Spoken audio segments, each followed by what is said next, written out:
Bonjour, la livraison de ce vendredi de la presse quotidienne reste sur la polémique née du projet de loi interprétative de la loi d'amnistie portant sur les faits liés aux manifestations politiques ayant secoué le pays entre février 2021 et février 2024. Les quotidiens rapportent les tentatives de clarification des députés alliés au pouvoir. Porteur de cette initiative, le député Amadou Ba, lors de sa conférence de presse hier, clarifie sa position en présence de ses collègues du groupe parlementaire de la majorité dont Ayib Daffé, son président. Comme le rapportent les journaux, dans l'info, on peut lire les précisions d'Amadou Ba.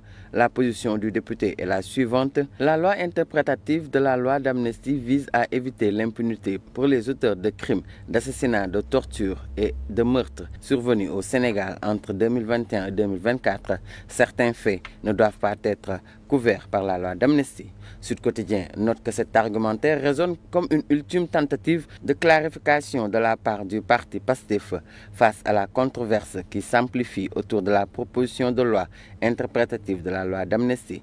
Selon le quotidien, la loi interprétative de la loi d'amnistie cherche à définir le champ d'application de cette loi, dont certains faits et actes ne doivent pas être couverts. Selon le quotidien, Eliman Khan, responsable de think tank Lex Africa, se veut clair à ce sujet. Le vote de cette loi par la majorité de PASTEF sera perçu comme une trahison. Wolf Quotidien rapporte aussi que d'un point de vue global, le Front pour la défense de la démocratie et de la République, FDR, regroupant plusieurs partis d'opposition, dénonce l'instrumentalisation de la justice à des fins politiques.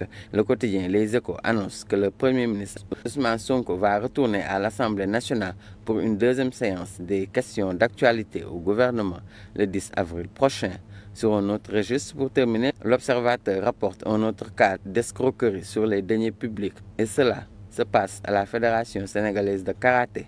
Selon l'Observateur, le président, le secrétaire général et le trésorier et son adjoint sont envoyés au pôle judiciaire financier. C'est tout pour cette revue de presse du jour. Très bonne lecture.